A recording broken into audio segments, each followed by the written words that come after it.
Welcome to my channel. Subscribe and enjoy daily stories about cheating, revenge, and relationship advice. The winter garden was my favorite retreat from the world outside, with its high, arched glass ceiling and the soft glow of the evening light filtering through. In winter, the space was particularly enchanting, with the snowflakes dancing outside like delicate bits of lace against the stark white of the garden's frosted windows. But tonight, its beauty felt like a cruel contrast to the storm brewing inside me. Shannon was curled up on the edge of the cushioned wicker sofa, her eyes lost in the intricate patterns of the snow. I had spent the better part of an hour watching her from the doorway, my mind wrestling with the overwhelming sense of betrayal. Finally, I could no longer bear the silence. "Shannon," I said, trying to keep my voice level as I stepped into the room. "We need to talk." She looked up, her eyes betraying a flicker of surprise and something that looked like guilt. "Jack, what's wrong?" "It's about Nicholas," I said, walking toward her with a determination I didn't entirely feel. "I've noticed you've been spending a lot of time with him lately. I need to know what's going on." Her face tightened. "Nicholas?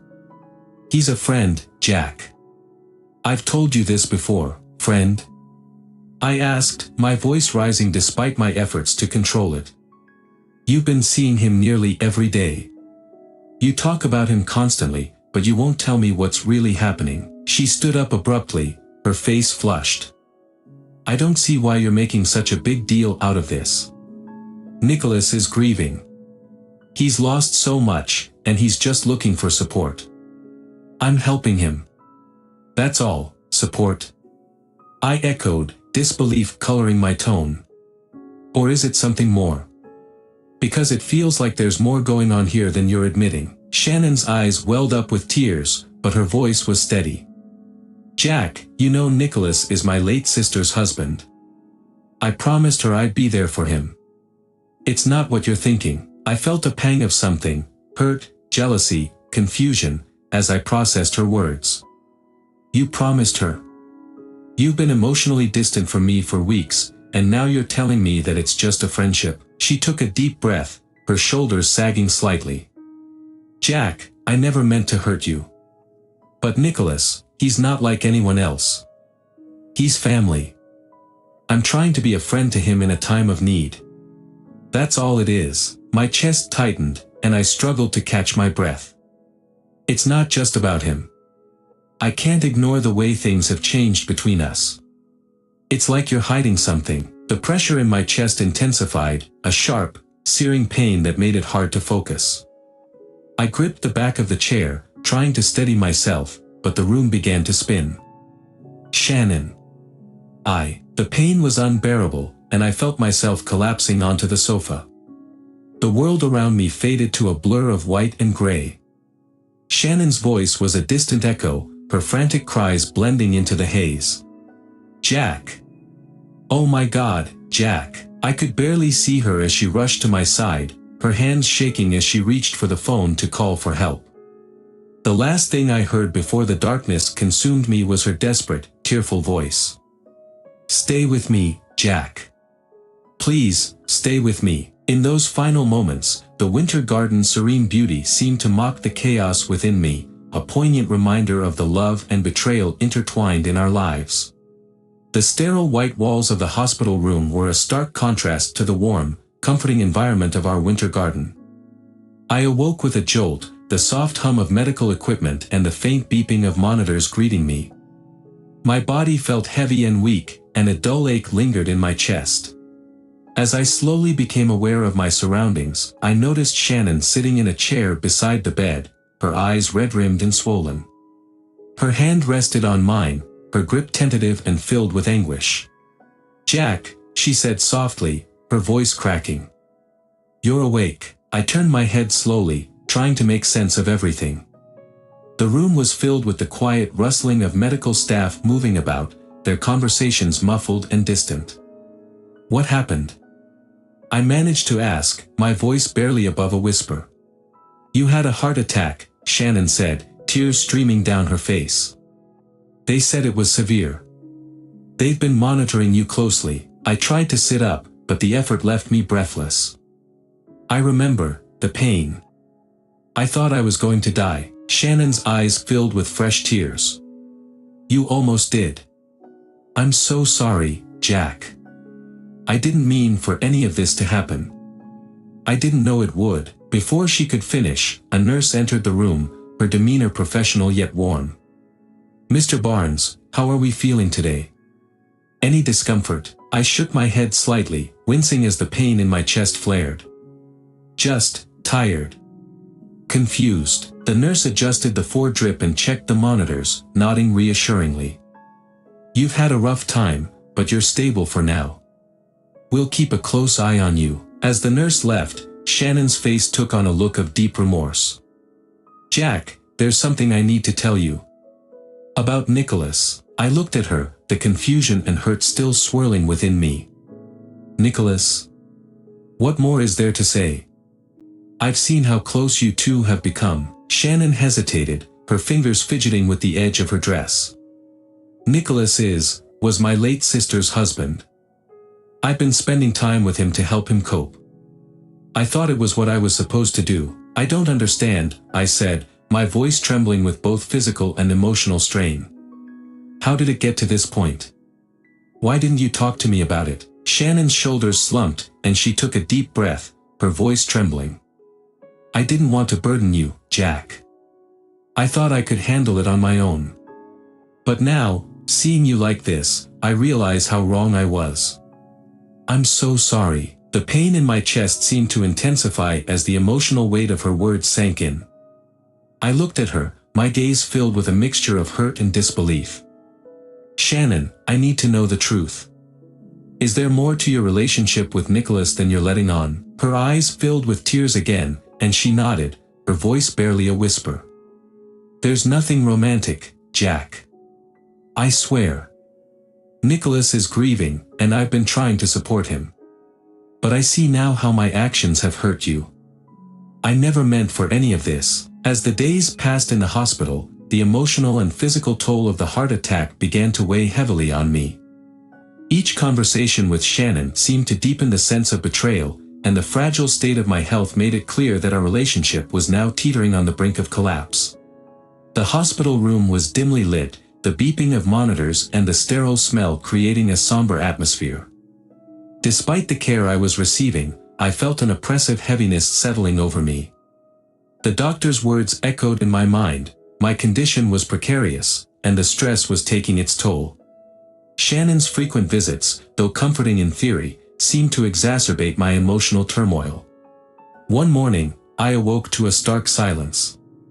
My room was empty except for the constant hum of the medical equipment. I felt a sense of dread as I struggled to sit up, my chest still aching. I reached for the call button, but the effort left me breathless. Just as I was about to panic, the door creaked open, and a nurse entered, her face calm and professional. "Mr. Barnes, how are we feeling today?" Before I could respond, a wave of dizziness overcame me. The room spun, and the pain in my chest intensified. The nurse's voice faded into the background as I struggled to stay conscious. "Mr. Barnes," she exclaimed, rushing to my side. "We need assistance in here." Despite the frantic activity around me, I was slipping away. The world grew dim, and the last thing I heard was the nurse's urgent calls for help. When I awoke, I was no longer in the hospital. I was back at home, lying in the bed I had once shared with Shannon. The room was eerily quiet, the only sound being the faint rustling of the cleaning crew working in the background. Discreet, professional, and efficient, they moved with practiced ease, handling the aftermath of my sudden passing with a disturbing calm. Shannon was there, though she was now distant and withdrawn, her face hidden behind a mask of resignation and sorrow. She watched as the cleaners worked, her gaze vacant and hollow. A few hours later, the last of the cleanup crew left, and Shannon was alone with her thoughts. She walked through the house, her steps echoing off the empty walls. The guilt she felt was palpable as she passed by the winter garden, the place where everything had unraveled. In the kitchen, she stood by the counter, staring blankly at a vase of wilting flowers. Her phone buzzed, and she answered it with a shaky voice. "Hello, Shannon, it's Lily. I heard about Jack. I'm so sorry. How are you holding up? Shannon's voice cracked as she replied, It's been hard, Lily.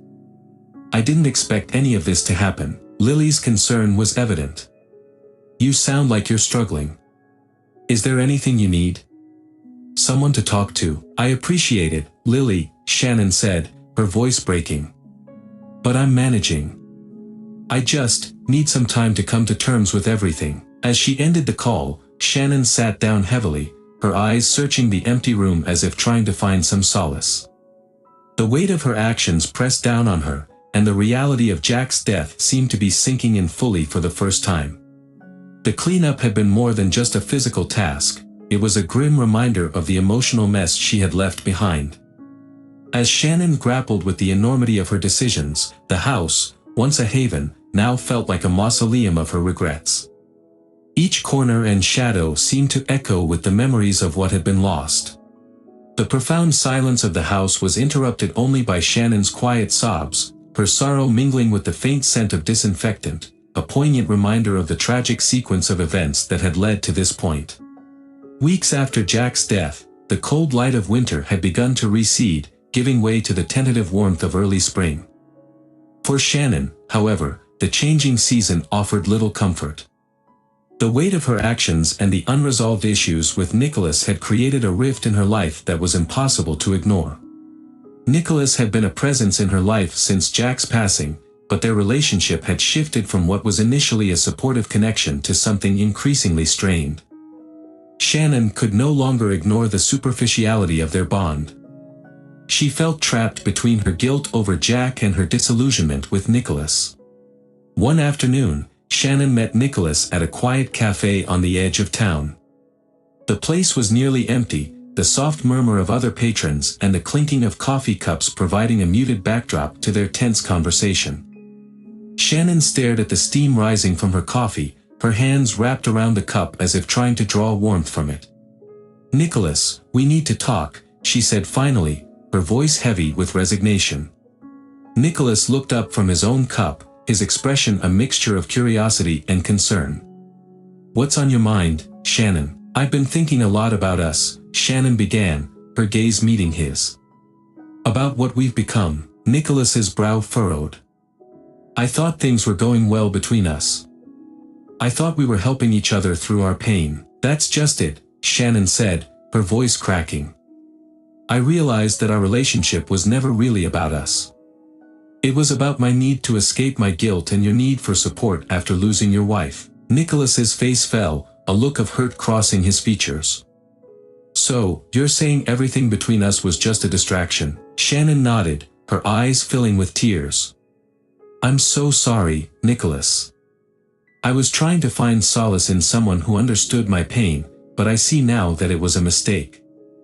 I was never truly present in our relationship, and I don't think we ever really connected on a meaningful level. Nicholas's expression grew distant. I thought we had something real, Shannon. I thought we were building something together. We weren't, Shannon admitted, her voice barely a whisper. I should have been honest with myself, and with you, from the beginning. I've been running from my own grief, and it's caused so much more hurt than I ever intended. Nicholas took a deep breath, the silence between them heavy with unspoken words.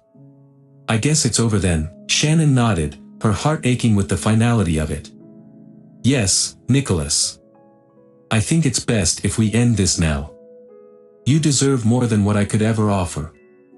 I truly wish things had been different. As Nicholas stood up to leave, he gave Shannon one last, lingering look before walking away. The door of the cafe closed behind him, and Shannon was left alone with her thoughts, the weight of her decisions crashing down on her. The cafe, once a place of tentative hope, now felt like a symbol of her failures. Shannon sat in the quiet aftermath, her emotions a tangled mess of regret and sorrow. The superficiality of her relationship with Nicholas had highlighted the profound emptiness left by Jack's absence. She realized that in her quest to escape her guilt and find solace, she had only compounded the pain and loss in her life. The finality of her actions had set the course for her future, and as she looked out the window, watching the first signs of spring emerge, she felt a deep, aching sadness for the love she had lost and the mistakes she could never undo.